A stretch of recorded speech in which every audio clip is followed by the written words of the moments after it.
أعوذ بالله من الشيطان الرجيم بسم الله الرحمن الرحيم نحمده ونصلي على رسوله الكريم আসসালামু আলাইকুম ওয়া রাহমাতুল্লাহ আহলান সাহলান বিকুম। আপনারা আশা করি ভালো আছেন সবাই। জি আলহামদুলিল্লাহ। আমাদের প্রথম সেশন ছিল জাস্ট ইন্ট্রোডাক্টরি সেশন, পড়াশোনা আমরা করি নাই কিছুই। আজকে থেকে ইনশাআল্লাহ আমরা আস্তে আস্তে আগাবো। তো যে বইটা দেখতে পাচ্ছেন এই বইটার নাম হলো আল আরাবিয়াতু বাইনা ইয়াদাই, যার অর্থ হলো আল আরাবিয়াতু। এটা ক্যালিওগ্রাফিতে লেখা, হয়তো বোঝা যাবে না, তবু আমি একটু বলছি। এটা হলো আল, আর এটা হলো আরাবিয়াতু আরবি, বাইনা হলো বিটুইন মাঝে, ইয়াদাইকা তোমার হাতের মাঝে, আরবি তোমার হাতের মাঝে। আসলে আরবিটা এত সহজ। এই বইটা আমরা পড়ার আগে কিছু আমাদের সামান্য কিছু গ্রামাটিক্যাল নলেজ দরকার আছে।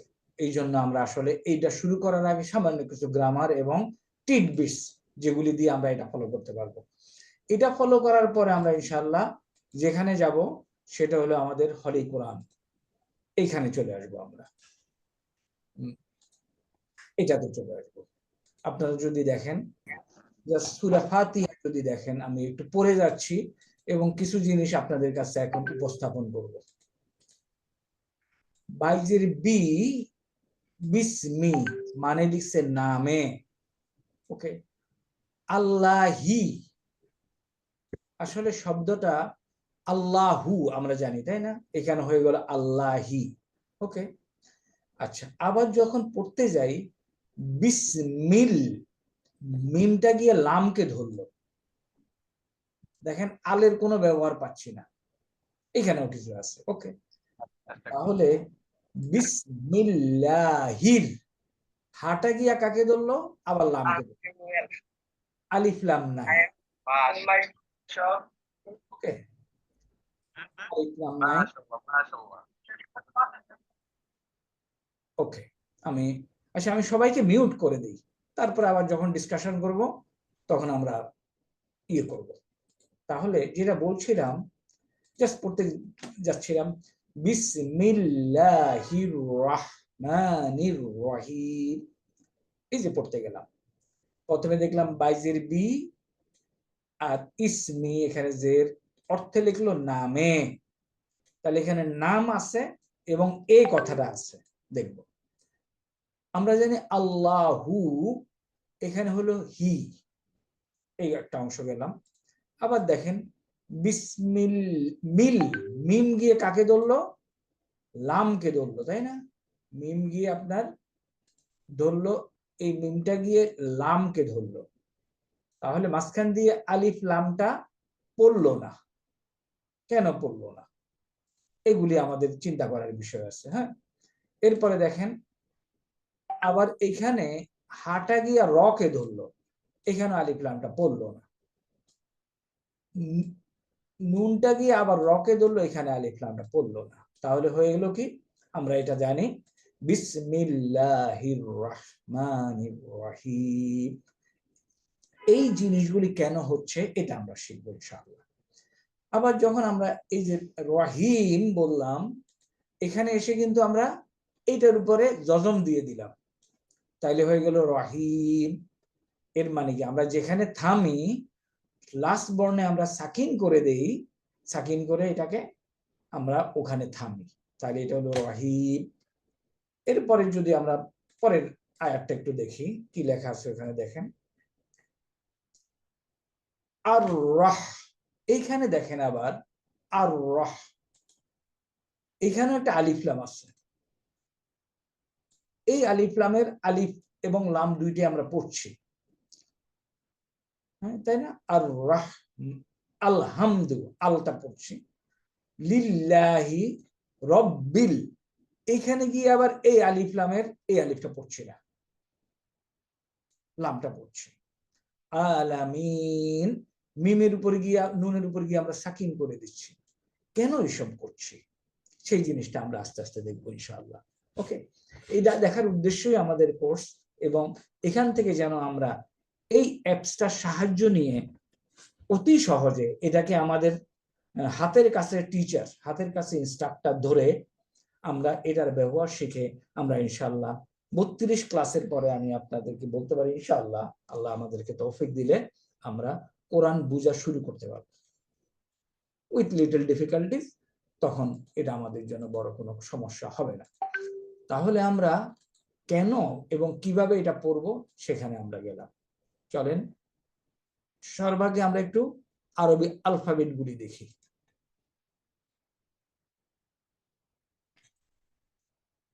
এটা দেখার আগে আমি সবাইকে একটু আবার আনমিউট করে দিচ্ছি, সো দ্যাট আপনারা যদি ওকে আমাকে বলতে পারেন, কারোর কোনো কিছু থাকলে বলতে পারেন। এনিথিং? আমাকে শোনা যায় তো, তাই না? শুনতে পারতেছি। আমরা এখন আরবি আলফাবেট গুলি দেখি। দেখেন আরবিতে প্রথম হলো, এটা হলো আলিফ। একটু বড় করে দিতে হবে না, দেখা যায় আলিফ। পরেরটা হলো বা, আলিফ বা।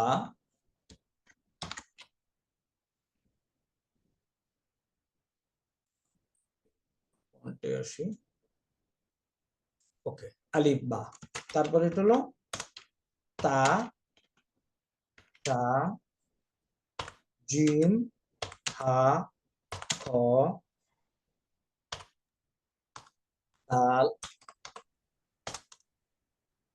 দাল, জাল, র, জা, সিন, শিন, তদ, বদ, প, র, আইন, গাইন, ফা, কাপ, কাপ, লাম, মিম, নুন, ওয়া, হা, হামজা, ইয়া। এগুলির সাথে আমরা সবাই পরিচিত। আলিফ বা তা সা থেকে শুরু করে ইয়া পর্যন্ত পরিচিত। যে জিনিস আমি আপনাদেরকে বলবো সেই জিনিস দেখেন। প্রথমে আসি ইয়া, এটা হলো ইয়া। আরেকটা জিনিস আপনারা পাবেন এরকম, এটা কি ইয়া? এটা ইয়া না, এটা হলো আলিফ। আলিফ ইয়ার চেহারায় লেখা, যেখানে আপনি এক আলিফ টান দেওয়ার প্রয়োজন হয়। তাহলে এটা হলো কি? আলিফ ইয়ার চেহারায় লেখা, যেটাকে আলিফ মাকসুরা বলে। এই একটা অংশ আমার বলার কথা। এটা হলো ইয়া উইথ 2 ডটস, আর এটা হলো আলিফ মাকসুরা, এক আলিফ টান দেওয়ার জন্য। যেমন মনে করেন কোথায় এক আলিফ টান দিবেন, হ্যাঁ, যেমন মূসা, মূসা, এই সেই মূসা, মূসা। ওকে। কিংবা আপনি যদি আরেকটা শব্দ দেখেন, উলা, এখানে আপনি এক আলিফ টান দিচ্ছেন, উলা। এখানে ডট ওয়ালা আলিফ হবে না, এই একটা। তাহলে এই একটা ইনফরমেশন দিলাম আপনাকে। দ্বিতীয় ইনফরমেশন হলো হামজা সম্বন্ধে একটা ইনফরমেশন দিই। What is Hamza? হামজাটা হলো, আমরা যদি দেখি, এটা হলো হামজা, তাই না? হামজার আপনি এরকমও পাবেন, আলিফের উপরে হামজা বসে আছে। তো আসিফ মেহর আলী নামে একজন টিচার বলে আলিফ হলো এখানে হামজা চেয়ার। আবার আলিফের নিচেও হামজা বসে থাকে, এটাও হামজা। আবার ওয়ার উপরে হামজা থাকতে পারে, আবার ইয়ার উপরেও কিংবা আলিফ মাকসুদার উপরে হামজা থাকতে পারে। আমরা আমাদের ভিডিওগুলি অফ করে রাখবো, পার্সোনাল ভিডিওগুলি। তাহলে হামজার চেহারা দেখতে পেয়েছেন? এখন এখন এই হামজা যেটা আমরা দেখলাম, এই হামজার উপরে মনে করেন আপনি যদি জবর দেন, হামজা জবর আ, জেদ দেন হামজা জের ই, পেশ দেন হামজা পেশ উ। এই যে হামজাটা জেনারেলি যদি উপরে জবর থাকে, তাহলে হামজাটা আলিফের উপরে লেখা হয়। যদি জেদ থাকে তাহলে এটা হলো হামজা জবর আ, হামজা জের ই। যদি পেশ থাকে জেনারেলি ওয়ার উপরে হামজা লেখা হয়। তো এই যে লেখার নিয়ম আছে, বাট আমাদের জন্য ওই নিয়মটা এখন জানা জরুরি না, কারণ আমরা লেখা পাবো, আমরা লেখা ওই ওয়ার্ডটা শব্দটা যদি আমরা পরিচিত হই তাহলে আমরা পড়তে পারবো। আর ইয়ার উপরে লেখা হয় জেনারেলি আগের বর্ণে যদি জেড থাকে। উদ্দেশ্য হলো এগুলি যে হামজা সেটা আপনাকে জানিয়ে দেওয়া। এখন আসেন তাহলে এইটা কি, এটা আলিফ আর এটা হলো হামজা। তাহলে এই আলিফ এবং হামজার মধ্যে কি পার্থক্য আছে? পার্থক্যটা বলি। এই হামজাটা যখন যেখানেই থাকুক না কেন সর্বদাই পড়া হবে। এই আলিফ কখনো কখনো পড়া হবে, কখনো কখনো পড়া হবে না। যেটা আমরা আপনাদেরকে দেখালাম সূরা ফাতিহাতে, কখনো আমরা একটু রিকোয়েস্ট করব, ওকে কোনো অসুবিধা নেই, একটু মাঝে মাঝে সাউন্ড হবে, this will be beauty of the class. Okay, তাহলে এইটা হলো সে আলিফ, এইটা হলো আলিফ, এগুলি হলো আলিফ, হামজা না এগুলি।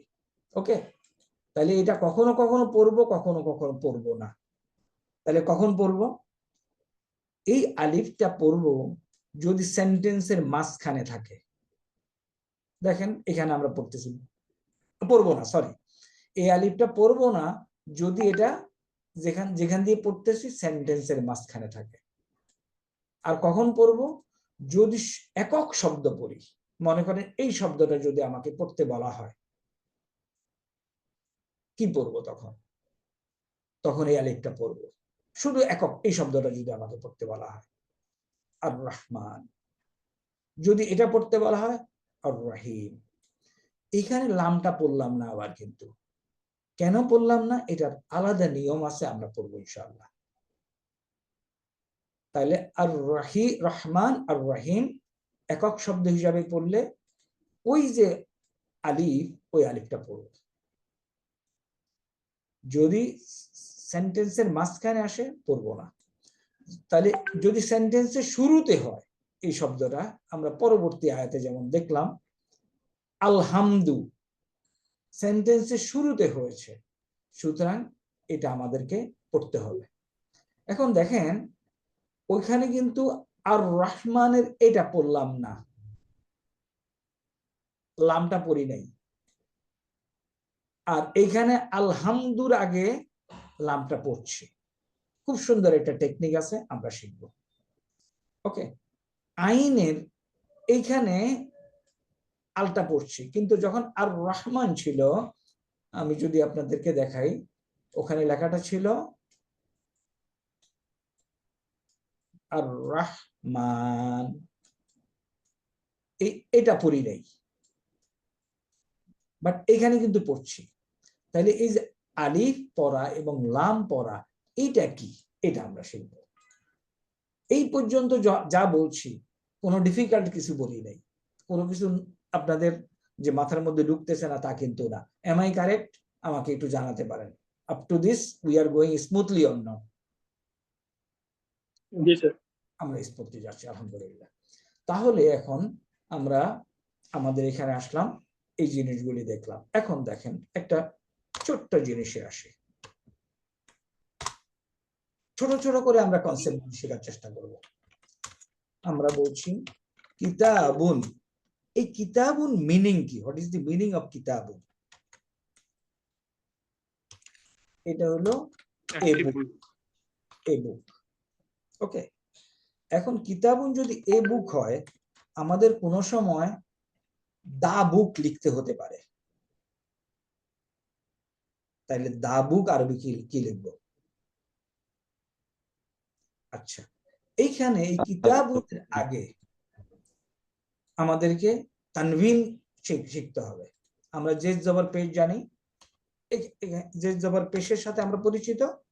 এখন তারপরও just for the sake of telling, আমরা এটাকে বলি জবর, এবং আরবিতে আমরা এটাকে বলবো ফাতহা। ফাতহাতু, ফাতহাতু।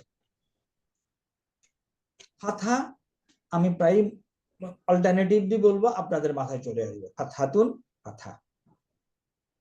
এরপর এটা কি আমরা বলি জের, তাই না? জের। এবং এটাকে আরবিতে বলে কাসরাতুন। Don't worry for this name, just আপনাদেরকে বলে দেওয়া। ফাতা কাসরা। এরপরে আছে আরেকটা কি আমাদের পেশ আছে, তাই না? এটাকে বলে পেশ, এবং আমরা আরবিতে এটাকে বলবো দম্মা,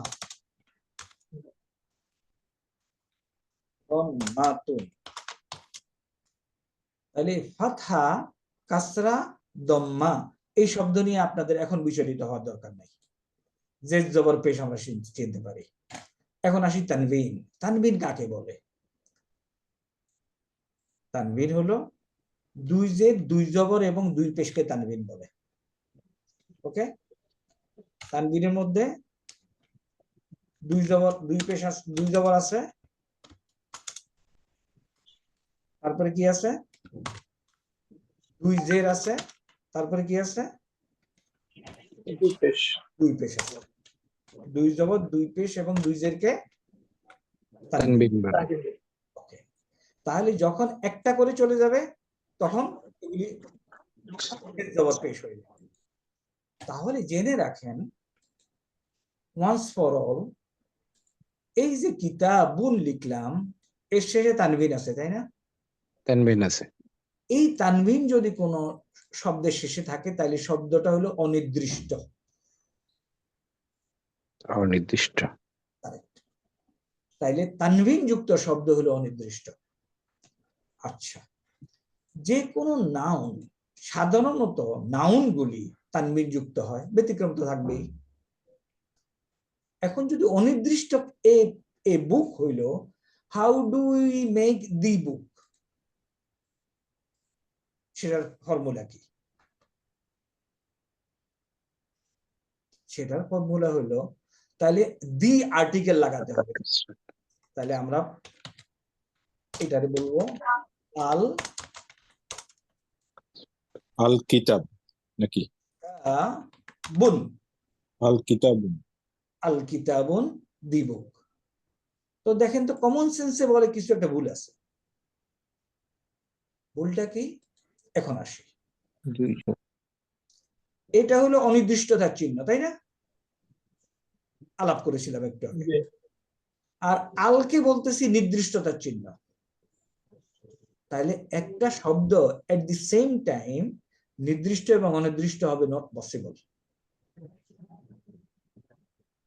তাই না? তাহলে আল লাগানোর সাথে সাথে একটা তানবিন উঠে যাবে, তখন হয়ে যাবে আল কিতাবু।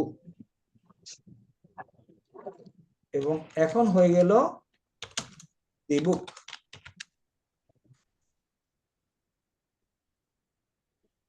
তাহলে আমরা এই যে আল, এই আলটা বুঝতে পেরেছি। জি। তাইলে এখন দেখেন এইখানে আল আসলে তানবিন থাকবে না। আল আসলে তানবিন থাকবে না, কারণ তানবিন হলো অনির্দিষ্টতার চিহ্ন আর আল হলো নির্দিষ্টতার চিহ্ন। নির্দিষ্টতা। জি জি। এখন তাহলে এই শব্দগুলি কি নির্দিষ্ট না অনির্দিষ্ট, আমরা কি এটা আইডেন্টিফাই করতে পারি? মনে করেন আমি যদি দেখাই এখানে, এটা নির্দিষ্ট কি অনির্দিষ্ট? নির্দিষ্ট। নির্দিষ্ট। আল আছে, আল আছে। নির্দিষ্ট। ওকে, এখন মনে করেন তাহলে যখনই যেখানে এরকম আল দেখবেন ওটা হবে আপনার কাছে একটা নাউন। মনে থাকবে? মনে থাকবে। আল তো এনি শব্দ আপনি দেখবেন নাউন। এখন মনে করেন তাহলে এখানে একটা আবার পাইলাম আল যুক্ত একটা শব্দ, আল। দেখেন আল সাথে সাথে এক পেশ হয়ে গেল, আলহামদু। কারেক্ট? এই শব্দটা ক্লিয়ার আমরা? স্যার ওকে, এখন যদি আমরা আলহামদু থেকে আমাদের যে শব্দটা আসলো সেটা হলো আলহামদু। এখানে আসি, আল হামদু হামদু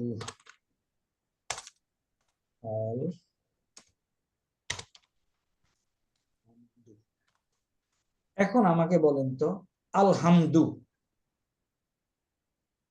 আমি যদি আল বাদ দিয়ে দেই ওয়ার্ডটা কি ছিল অরিজিনালি? হামদু হামদু হামদু। ব্যাস, এটা হলো ওয়ার্ডটা ছিল অরিজিনালি হামদু, আল আসার কারণে আলহামদু হয়ে গেছে।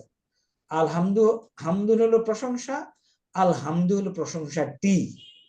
তবে আলের অনেকগুলি অর্থ আছে, আজকের জন্য আমরা প্রশংসাটি বলি, ডেফিনিট করে দিল, তাহলে আমরা আলের ব্যবহারটা পেয়ে গেলাম, তাই না? জি এটা হলো আমাদের আল দিয়ে ডেফিনিট করা। এখন আপনাদের কাছে আমাদের একটা রিকোয়েস্ট ছিল 6 পাতা হাতের কাছে রাখবেন এবং টেক্সট মার্কার রাখবেন। এই 6 পাতার প্রত্যেকটা ওয়ার্ড আপনাদেরকে এক্সপ্লেইন করতে হবে। তো যদি টেক্সট মার্কার হাতের কাছে থাকে তখন আপনার কাছে মনে হবে যে না আমি এটা পড়েছি, নতুবা মনে হবে হিজিবিজি।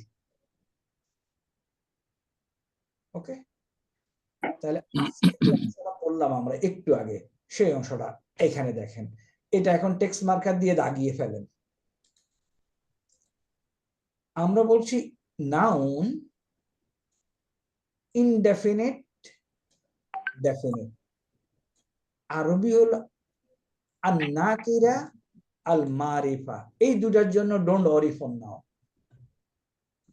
কনসেপচুয়ালি কলামুন একটি কলম, আর আল কলামু কলমটি, এই জিনিস আমরা ডিসকাস করেছি, আন্ডারস্টুড অর নট?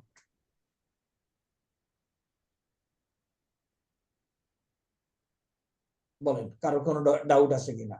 আন্ডারস্টুড কলামুন এবং আল কালামুতে আছে। এইটাকে নাকিরা বলে আরবিতে ইনডেফিনিট, আর এটাকে বলে মারিফা। আচ্ছা, তাহলে এখন দেখেন তো এই শব্দতে এই শব্দ নিজেই এটা কি ডেফিনিট না ইনডেফিনিট? Indefinite indefinite. কারণ এখানে কারণ কি? অনির্দিষ্ট। না না, এই শব্দটা আমি এই শব্দটা ডেফিনিট ডেফিনিট শব্দটা ডেফিনিট, কারণ আল লাগাইছে তানবিন নাই। জি জি এই শব্দটা ডেফিনিট স্টাইলে লেখা হয়েছে, আল লাগানো হয়েছে তানবিন নেই। আর এইটা কি স্টাইলে লেখা হয়েছে? Indefinite sir. এটাকে যদি ডেফিনিট করতে চাইতাম তাহলে কিভাবে লিখতাম?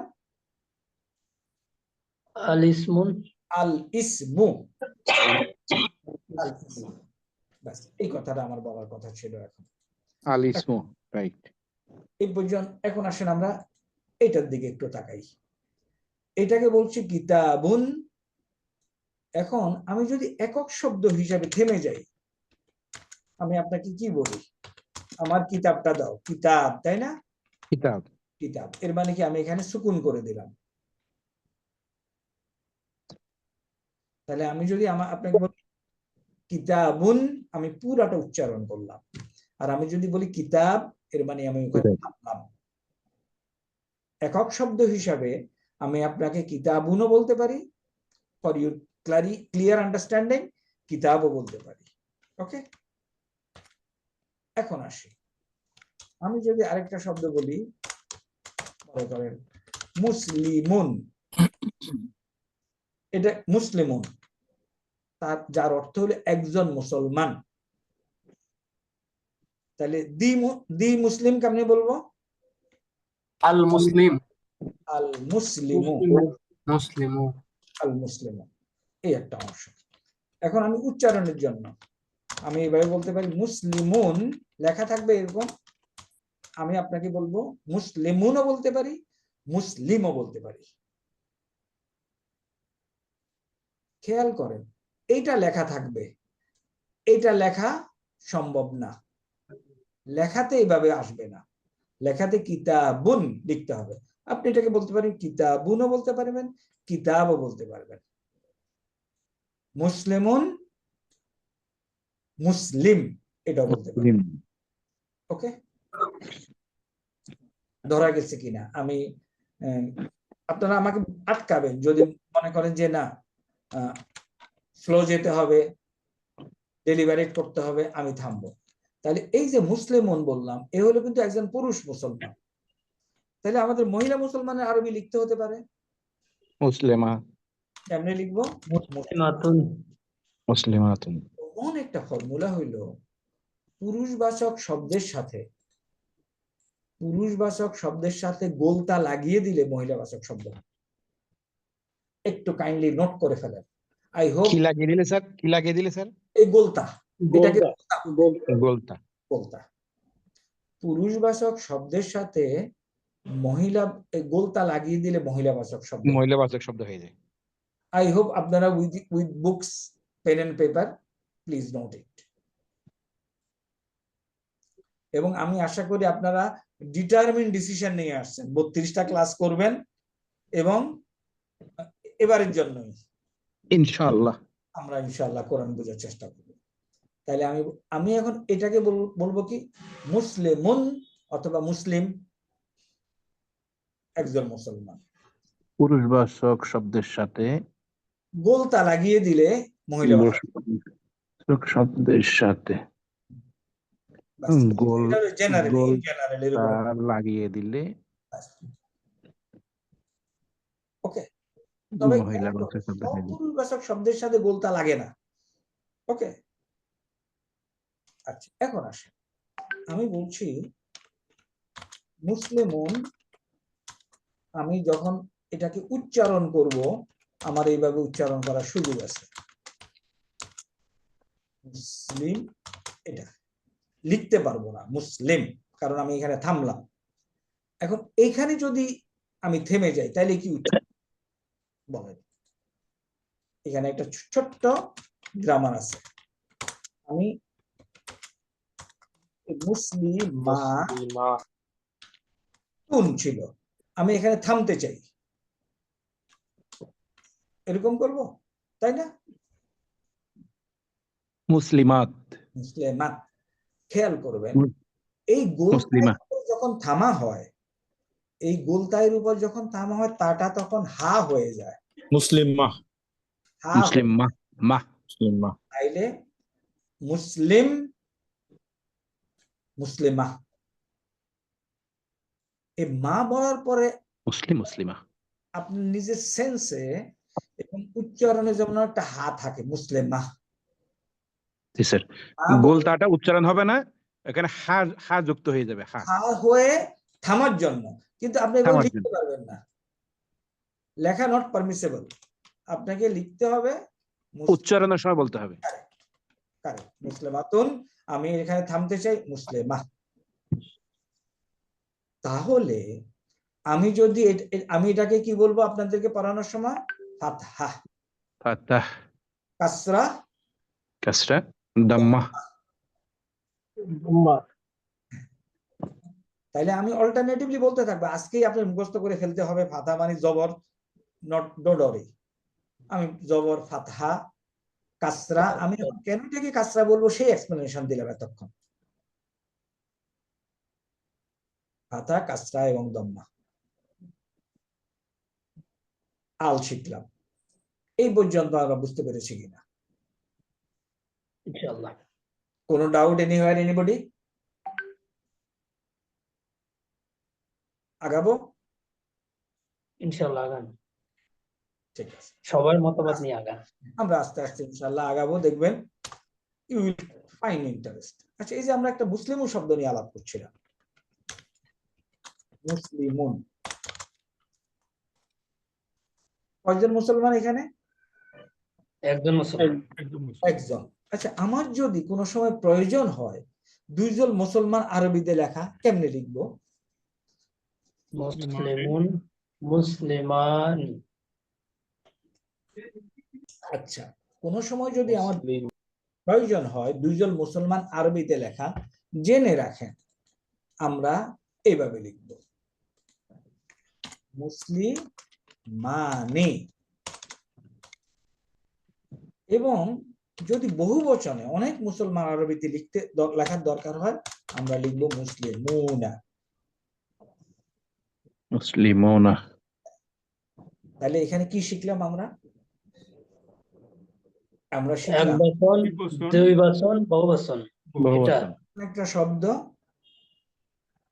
এটাকে আমরা দ্বিবচনে বানালাম, এই মুসলিমান, এসে চেঞ্জ করলাম। দেখেন, মুসলিমুন, মুসলিমানে, মুসলিমুনা, মাঝখান দিয়ে আর কোনো চেঞ্জ হয় নাই, তাই না?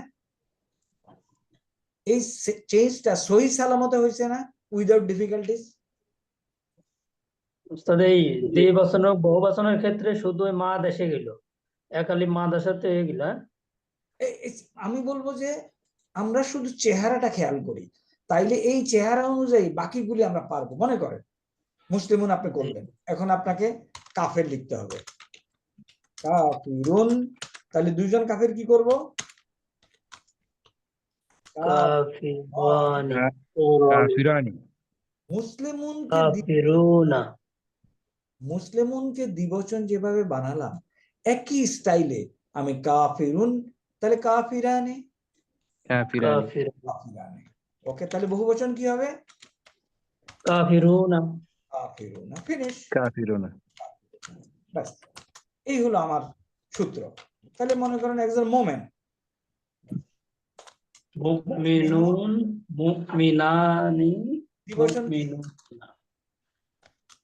দ্বিবচন কি একটু সবাই একটু পার্টিসিপেট করি, যেখানে মুমিনান, মুমিনানি, বহুবচন কি? মুমিনুনা, মুমিনুনা, মুমিনুনা। মুমিনুনা। তাহলে আমরা একবচন শব্দ থেকে দ্বিবচন এবং বহুবচন বানানো শিখলাম। কোন ভাইয়ের কোনো ডাউট আছে কিনা এই জায়গাটাতে? নাই স্যার, এটা ইজি আছে। আচ্ছা, এক বচন, দ্বিবচন, বহুবচন। ওকে ওকে। আমি আরেকটা শব্দ নেই, কিতাবুন। কিতাবুন, ওকে। এখন এটাকে আমি দ্বিবচন বানাবো, কিতাবানি, নি। বহুবচন বানাবো, কিতাবুনা, বলেন কিতাবুনা, কিতাবুনা। কিতাবুনা। ওকে, কলম নেই একটা, কলামুন। কলামানি, কলামুন দ্বিবচন বানাবো, কলামানি, কলামানি, কলামানি, কলামুনা। মুনা। কলামুনা। ঠিক আছে, এখন একটু ঘটনা আছে এখানে। আরবরা বলছে যে কিছু কিছু কাজ আমাদের আমাদের মতো তোমাকে চলতে হবে, একবার বলে দিলে হবে না, কিছু নিয়মের ব্যতিক্রম আছে। ওরা বলছে মুসলিমুন দ্বিবচনে মুসলিমানে, কাফিরুন দ্বিবচনে কাফিরানে, মুমিনুন দ্বিবচনে মুমিনানে, কিতাবুন কিতাবান, কিতাবানি, কলামুন কলামুন, কলামানে। কলামুন। No problem. এর মানে হলো এক বচন থেকে দ্বিবচন বানানোর জন্য যে নিয়ম, সব এক্স্যাক্টলি সেম। এরপরে বলছে না, বহু বচন বানানোর জন্য তোমাকে আমাদের কাছ থেকে শিখতে হবে ডিফারেন্ট নিয়ম। সেটা কি? এই যে বলতেছিলাম মুসলিমুন যখন মুসলিমুন যখন দ্বিবচনে হলো, দেখেন ইনিশিয়াল স্ট্রাকচার ঠিকই আছে, তাই না? মিম সিন লাম মিম, তারপর এডিশনাল যোগ হলো। বহুবচনে মিম সিন লাম মিম এডিশনাল যোগ হলো। তাইলে এই এই যে বহুবচন এবং দ্বিবচন হলো সহি সালামত হয়ে গেল, তাই না? Not much of difficulties. Am I correct?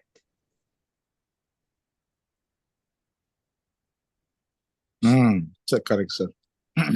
এরা বলছে যে সব মুসলিমুনকে ফলো করবে না, কিছু অন্য রকমে হবে। অন্য রকমে হওয়ার ক্ষেত্রে এরা কিতাবুন কিতাবানে এই বহুবচন নট অ্যাকসেপ্টেড। এরা বলছে এটার বহুবচন হবে কুতুবুন। কুতুবুন, সরি, কুতুবুন।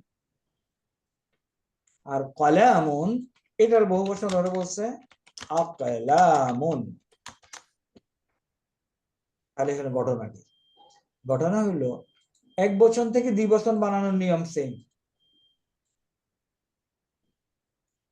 কিন্তু বহু বচন বানানোতে ভিন্নতা আছে, বহু বচন বানাইতে গেলে এই ভিন্নতা আছে। আমরা বুঝতে পারি যে সমস্ত জিনিসের আকল আছে, জ্ঞান আছে, সেগুলি হলো সহি সালামতে হয়ে যায়।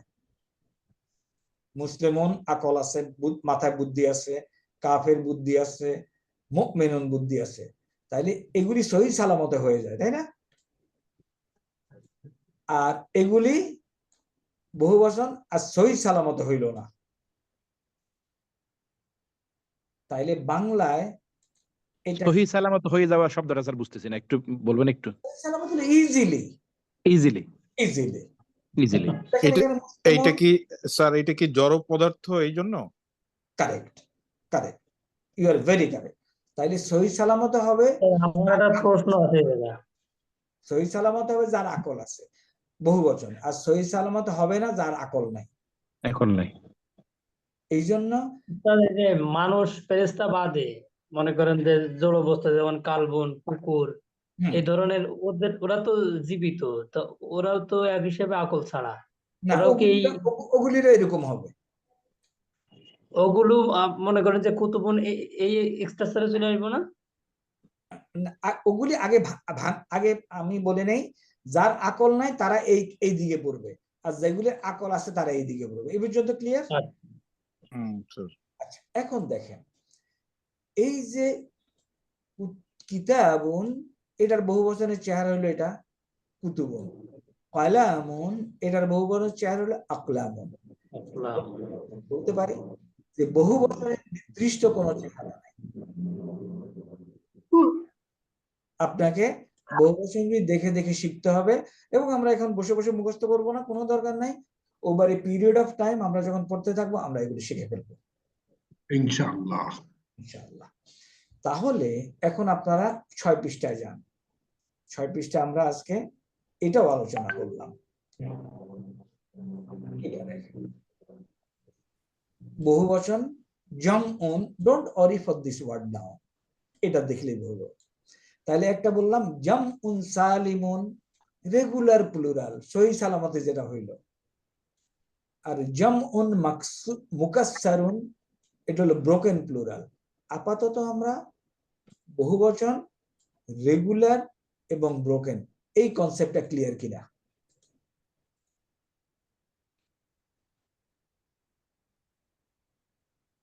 কেউ কথা বলছে না। Concept clear? Clear sir. বহুবচন দুই প্রকার। এখন দ্বিবচন কেন দেখায় নাই? কারণ দ্বিবচনে তো প্রকার নাই, সেম, অল দি সেম। তাহলে এখানে দেখেন এটা হলো ওয়াহিদ এক বচন, ডোন্ট ওয়ারি ফর নাও। তাসনিয়া দ্বিবচন, জামা বহুবচন, মুসলিমুন, মুসলিমানি, মুসলিমুনা, কলামুন, কলামানি, আকলামুন। তাহলে এই টেবিলটা আন্ডারস্ট্যান্ডিং ক্লিয়ার হলো কিনা? জি স্যার, ঠিক আছে। মুসলিমুন, মুসলিমানি, মুসলিমুনা, কালামুন, কালামানি, আকলামুন। আকলামুন। এইটা আপনি মুখস্থ করার দরকার নেই, এটা ভাঙ্গা। ওকে, আমরা তাইলে আজকে আমাদের 6 পাতার 2টা টেবিল দেখলাম, এবং এগুলি আমাদের সামনে আসতে থাকবে, কাফেরুনা, মুমিনুন, ইত্যাদি আসতে থাকবে, আমরা পরিচিত হয়ে যাব। আগাবো? ইয়েস স্যার, আগান স্যার। জি স্যার, জি স্যার।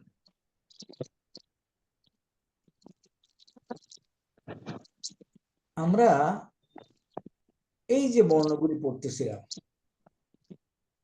এই বর্ণগুলি আমরা ইংরেজিতে ভাওয়েল কনসোনেন্ট পড়ছি না? স্বরবর্ণ ব্যঞ্জন বর্ণ। আরবিতে স্বরবর্ণ ব্যঞ্জন বর্ণ বলে না, বাট এরকম কিছু একটা আছে। ভাওয়েল কনসোনেন্ট বলে না, বাট এরকম কিছু একটা আছে। এই কিছু একটা কারা এরা? এদেরকে একটু আইডেন্টিফাই করি। এরা হলো এই 3 জন, আলিফ, ইয়া, ওয়াও। এবং ইয়া। আলিফ ও ইয়া। এই তিনটাকে বলে দুর্বল বর্ণ। এরা যদি দুর্বল বর্ণ হয় বাকুলি কি সবল বর্ণ। সবল। সবল বর্ণ। আচ্ছা, কেন দুর্বল বর্ণ হয় সেটার একটু ব্যাখ্যার প্রয়োজন আছে, এটা একটু বলছি। মনে করেন আপনি একটা শব্দ লিখলেন এরকম, ওকে, এটা লেখার পরে ওয়াল্লাহ। আরবরা বলবে যে কোনো একটা নিয়মের কারণে তুমি এটাকে এভাবে লেখো, দিস ইজ ইকুয়াল টু অলা। তাহলে এই যে ওয়াটা পরিবর্তন হয়ে আরেকটা দুর্বল বর্ণের চেহারা ধারণ করলো, তাই না? জি যেহেতু এরা পরিবর্তন হয় প্রয়োজনে, সেহেতু এটাকে দুর্বল বর্ণ বলে। মনে করেন আপনি আরেকটা আরবি শব্দ লিখলেন বা ইয়া আ, এখন আরবরা বললো যে ঠিক আছে তুমি বাইয়া লিখছো, এটাকে আসলে এইভাবে লিখলে আরো সুন্দর হয়। ইয়াটা পরিবর্তন হয়ে কোথায় গেল? আলিফ। আইনের উপর। তাহলে আবার মনে করেন ওয়া পরিবর্তন হলো, ইত্যাদি ইত্যাদি। তাহলে এই যে তিনটা বর্ণ, এগুলি প্রয়োজনে তাদের চেহারা পরিবর্তন করে, ইন্টারচেঞ্জ করে নেয় প্রয়োজনে। কি প্রয়োজন আমরা শিখব। এগুলিকে বলে দুর্বল বর্ণ। দুর্বল বর্ণের কারণে। এমনি স্যার কোরআনে তো কাফ ওয়া লাম দিয়ে তো কোনো শব্দ কি আছে স্যার? কাওয়ালা কাফওয়ালাম দিয়ে আপনি পাবেন না, আপনি পাবেন এই। কলা পাবো, কলা এটা। পাবো। তো এটা কোত্থেকে এসেছে? সেটা হলো এটা, এইটা ওই দুর্বল বর্ণটা ওখান থেকে উজ্জ্ব থেকে গেছে, দুর্বল বর্ণটা চেঞ্জ হয়ে গেছে, চেঞ্জ হয়ে গেছে। চেহারা পরিবর্তন। পরিবর্তিত হয়েছে। Correct, correct. তাহলে আমরা ওই 6 পাতায় যাই, আমরা বারবার 6 পাতায় যাব। কেন যাব? এটা আপনাদের কয়েক সেট করে প্রিন্ট করবেন। কিছু থাকবে আপনার বাসায়, কিছু থাকবে আপনার ড্রয়িং রুমে, কিছু থাকবে আপনার গাড়িতে, কিছু থাকবে আপনার অফিসে, ইত্যাদি ইত্যাদি জায়গায়। এটা হলো কিন্তু this is very important, very nice. তাহলে আসেন এই টেবিলটা আমরা পড়লাম আজকে।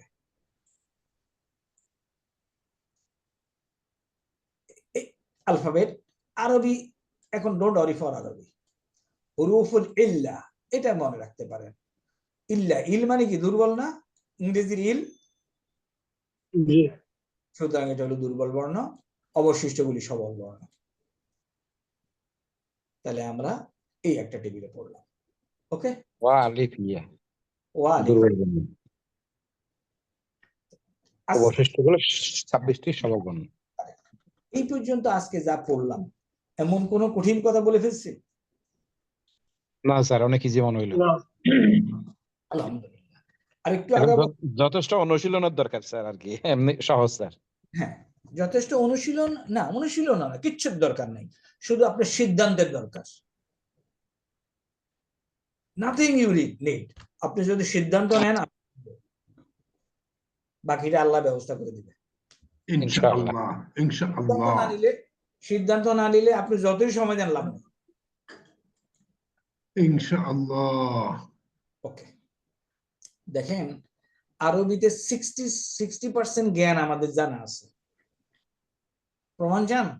মোর দেন 60 প্রমাণ দেই। ওকে, প্রমাণ দিই। আপনাদেরকে এখন যদি আমি জিজ্ঞেস করি 1 থেকে 10 আপনারা গুনতে পারবেন আরবিতে? মোস্ট অফ ইউ আপনারা রিপ্লাই দিবেন নেগেটিভ, পারি না। আমি দেখি আপনারা দেখেন। আমরা আল্লাহু আহাদ বলছিলাম। আহাদ। আহাদ এক আরবি হলো ওয়াহিদ। ওয়াহিদুন, এক। দেখেন তো এটা পরিচিত কিনা? জি পরিচিত। আচ্ছা, 2 আরবি কি জানেন কেউ? জানেন না, বাদ দিলাম 2। 3 আরবিতে আমরা যারা বুড়া আছি আমাদের মতো, আমরা আরবিতে নিয়ত করতাম, কি বলতাম? সালাসা, তালাতা। তাহলে 1 আরবি ওয়াহিদ, 2 আরবি জানি না, 3 আরবি সালাসা, 4 আরবি কি বলতাম? আরবায়া। আরবায়া আরবা আরবায়া পাঁচ আরবি কি জানেন? 4 পাঁচ পাঁচ খামসিন খামসা খামসা। খামসা কেমনে মনে রাখবেন পাঁচ আরবি খামসা? স্যার ওই যে ইয়ার সামনে গেলে তো শোনা যায় ও তো হারাম শরীফের সামনে হামসা হামসালিয়ে হামসালিয়ে খামসালিয়া যিনি যাইতে পারলেন না উনি কেমনে শিখবেন? আর স্যার, এই যে পাঁচ পাঁচ দিয়ে আঙ্গুল দিয়ে খামসি দিতে হয় স্যার। এক্স্যাক্টলি, ওটার জন্য আপনি আছেন এক স্যার। ভাই আসল জিনিস বলে দিছে, খামসি দিতে 5 আঙ্গুল লাগে। খামসি দিতে 5 আঙ্গুল। কারেক্ট। তাহলে আমাদের খামসা। চমৎকার তো খামসি দিতে চমৎকার 5 টেকনিক আঙ্গুল। স্যার এটা আচ্ছা এখন বলুন তো 6 আরবি কি? সিয়াসেত্তার নাম শুনছি আমরা? সিয়াসিত্তা, সিয়াসেত্তা, right. হাদিস। তাহলে সেটটা হলো 6। 7, 8, 9 জানি না। আশুরা হয় কবে জানেন? 10 তাহলে আশুরা হলো 10। দেখেন তো কত পার্সেন্ট আরবি জ্ঞান আমার জানা আছে স্যার উইদাউট 10টা কি বললেন স্যার? স্যার 10টা কি বললেন? আশুরা। আশুরা। আশুরা আশুরা আশুরা মহরমের ওই আশুরা আশুরা হলো 10। তাহলে আর দেখেন থেকে 10 গুনতে গিয়ে আমি বাঙালি মুসলমান হওয়ার কারণে 1, 2, 3, 4, 5, 60% জ্ঞান আমার আছে। মাশাআল্লাহ এখন যেটা নাই জানেন, এটা যে জানি এটা জানি না। 2 নম্বর হলো আমার জানার ধান্দা নাই।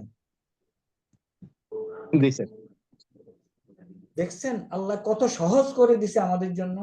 আপনি চাইনিজ ল্যাঙ্গুয়েজে 1 থেকে 10 গুনতে যান, ইয়ার সানসু উল ইউ শিপা জুসু। আমি আই হ্যাপেন টু নো, আমি চায়নাতে ছিলাম ফর হোয়াইল। এই যে 10টা শব্দ আপনাকে শিখতে কিন্তু জীবন বের করে দিতে হবে। বাট আর ওই তো অনেক সহজ ওয়াহিদ, কিতনেন সালাসা, আরবা, খামসা, সিত্তা, আশারা। 6টা জানা আছে, বাকি 4টা পরে শিখে নেব। দরকার হলে শিখলাম না। Okay, got it everybody? Right sir জি Yes. স্যার এখন আরেকটা গল্প বলি। পার্সন কত প্রকার? First person, second person first person কে? মানে বলেন তো, হু ইজ ফার্স্ট পার্সন? আমি আমি আমরা, তাই না? আমি হ্যাঁ, আমি বা আমরা, তাই না? First person. Correct sir okay, second person কে?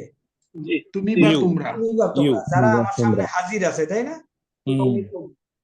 খেয়াল করেন, ফার্স্ট পার্সন আমি বা আমরা, সেকেন্ড পার্সন তুমি বা তোমরা যারা আমার সামনে হাজির আছে, correct? Correct sir third person আরবি কি? ইয়েস, ফার্স্ট পার্সন সে তারা। বা তাহারা তারা। থার্ড সে পার্সন বা তাহারা।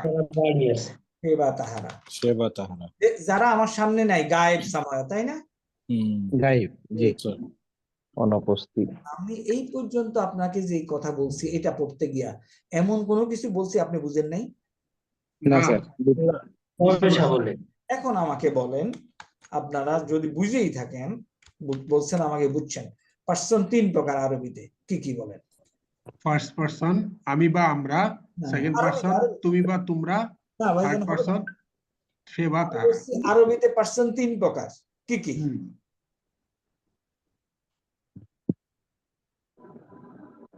বলে ফেলেন আরবি। ফার্স্ট পারসন স্যার হবে ওয়াহেদ তাসনিয়া জমা না, আচ্ছা, যারা একটা জিনিস, ওয়াহিদ আমি একটা রিকোয়েস্ট করব, যারা আগে থেকে কিছু জ্ঞান জানেন কিংবা কোথাও পড়াশোনা করেছেন তারা একটু পরে রেসপন্ড করেন।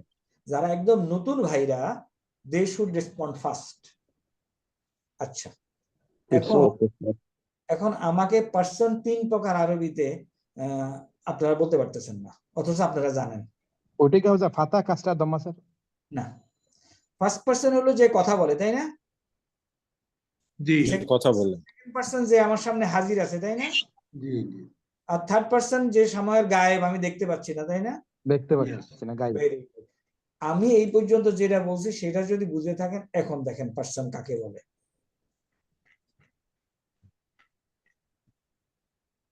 পার্সন আরবি শব্দ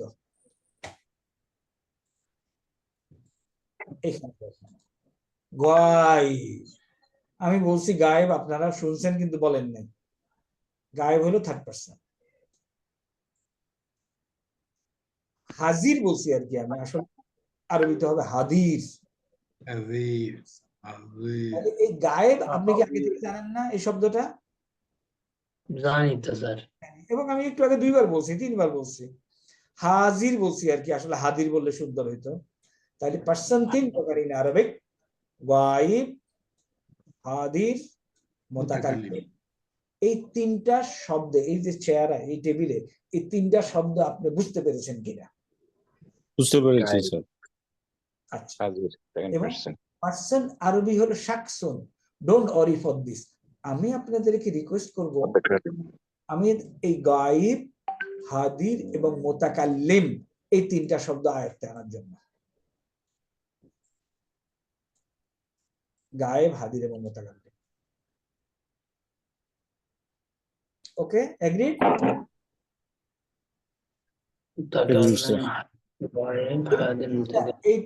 এই টেবিলটা উই উইল রিপিট। আজকে যেহেতু আমাদের হাতে 10 মিনিট সময় আছে, একটু বলে যাই। খেয়াল করেন, আরেকটা গল্প শুনেন। এখন আমরা আমাদের আত্মীয় স্বজন নিয়ে কথা বলবো। আমাদের আত্মীয় স্বজনের মধ্যে কিছু আছে আমরা দেখি না, হ্যাঁ? নোয়াখালীতে আছে কিংবা লন্ডনে আছে। তারা কারা? এরা থার্ড পার্সন। কিছু আছে আমার সামনে হাজির, তাই না? Second person. আর আমি কথা বলতেছি ফার্স্ট পার্সন। এখন আমার এই আত্মীয় স্বজনের মধ্যে পুরুষ লোকও তো আছে, মহিলা লোকও আছে, আছে না? যারা পুরুষ তাদেরকে আরবিতে বলে মুজাক্কার। Don't worry for this word now, শুধু বুঝেন যে পুরুষও আছে, মহিলাও আছে। হাজির গ্রুপেও পুরুষ এবং মহিলা আছে, মুতাকাল্লিম গ্রুপে পুরুষ ও মহিলা আছে। এগ্রিড? Sir agreed. এখন গায়েব গ্রুপে একজনও থাকতে পারে, তাহলে বলবো সিঙ্গুলার। 2 জন থাকতে পারে, ডুয়াল। অনেক থাকতে পারে, জমা। এখন যদি একজন পুরুষ থাকে তাহলে আমি বলবো সে। 2 জন থাকলে তারা, অনেক, তারা 2 জন। আর অনেক থাকলে বলবো তারা। তাহলে এরা হলো পুরুষ গ্রুপ, তাই না? একটু হ্যাঁ, তাইলে আমি আবার বলি, আমার আত্মীয় স্বজন গায়েব। গায়েবের মধ্যে পুরুষ আছে। যদি একজন পুরুষ হয়, যদি 2 জন পুরুষ হয়, যদি অনেক পুরুষ হয়। এখন আমার গায়েব গ্রুপের মধ্যে মহিলা আছে। মহিলা হয় আমি বলবো হিয়া। মহিলা বললে থাকলে বলবো হুমা। আর অনেক মহিলা থাকলে বলবো হুন্না। এই টেবিলটা আমরা আবার ডিসকাস করব, ভয় পাওয়া যায় না আপনারা। এখন মহিলা গ্রুপের মধ্যে, হাজির গ্রুপের মধ্যে পুরুষ আছে। যদি একজন থাকে বলবো আন্তা, 2 জন থাকলে আন্তুমা, অনেক থাকলে আন্তুম। তাহলে আন্তি,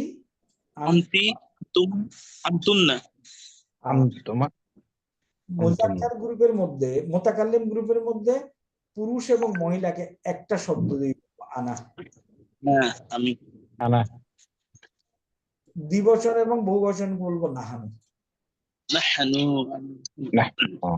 তাইলে এই টেবিলটা হালকা যে পরিচয় করায় দিলাম, এই কটুক বুঝা গেছে কিনা? হ্যাঁ, বোঝা গেছে। আজকের জন্য এটা একটু বেশি হয়ে গেছে, এটা আমরা আগামী দিন আবার আলোচনা করব। ইনশাআল্লাহ এটাকে কিভাবে মাথার মধ্যে ঢুকানো যায় সেই ব্যবস্থাটা করব। আমি এখন আপনাদের, we have 4 minutes time. আপনারা যদি কেউ কিছু বলতে চান, anything, any suggestion, any understanding. Sir এই টেবিলটা স্যার অনেক সহজ মনে হয়েছে এবং অনেকটা সম্ভাবনা দেখতে পাচ্ছি স্যার। ইনশাআল্লাহ। আমি আমি ইনশাআল্লাহ। আপনাদের আমার কোর্স ইনশাআল্লাহ যারা অঙ্কে ভালো তাদের জন্য it will be little easy, medical প্রফেশনালদের জন্য একটু কঠিন হবে, ইঞ্জিনিয়ারদের জন্য সহজ হবে। ইঞ্জিনিয়ার জন্য সহজ। উই উইল ডু অঙ্ক, দেখবেন ইনশাআল্লাহ। ইনশাআল্লাহ ইনশাআল্লাহ। কারোর কোনো ডাউট, এনি কোয়েশ্চেন? না না স্যার। Any suggestion? আমরা ফার্স্ট গেছি, বেশি পড়ছি, কম পড়ছি, কেউ আছেন ধরতে পারেন নাই, এই পর্যন্ত যা কাভার হয়েছে? না আলহামদুলিল্লাহ মোটামুটি ঠিক আছে, ক্যাচ স্যার। করতে পারছি। ইম্পর্টেন্ট আলহামদুলিল্লাহ। হলো আপনি ক্লাস করতে থাকবেন, আর মোবাইলে মনে করেন other than hospital admission news ছাড়া যদি মোবাইল ধরেন, আপনি আমার ক্লাসের জন্য you will not be able to continue. তার মানে স্যার মোবাইলে সময়টা এখানে দিতে হবে, এটা বলছেন স্যার? আমি বলতেছি আপনি ক্লাসও করতেছেন, মোবাইলে টেলিফোনও ধরতেছেন, টেলিফোনে একটু কথা বললেন, আবার ক্লাসে আসলেন, সরি, না না এটা হবে না স্যার, এটা হবে না ইনশাআল্লাহ। এটা হবে না স্যার, ইনশাআল্লাহ এটা হবে না। আপনাকে ফুল টাইম কনসেন্ট্রেশন দিয়ে এই 40 মিনিট 50 মিনিট 1 ঘন্টা আমরা ক্লাস করাবো। আমরা বেশি সময় নেই না, শুরু করব ঠিক 9টায়। আপনাকে Yes, sir. 9টা করে 9টার সময় হাজির হতে হবে। জি স্যার। আপনি যদি 5 মিনিট পরে, অ্যাক্সিডেন্ট ইজ অ্যাক্সিডেন্ট, বাট ডেলিভারিলি আমি 5 মিনিট পর আরেক কাপ চা খেয়ে জয়েন করি, ওই দিনের ক্লাস আপনার জন্য ডিফিকাল্ট হবে।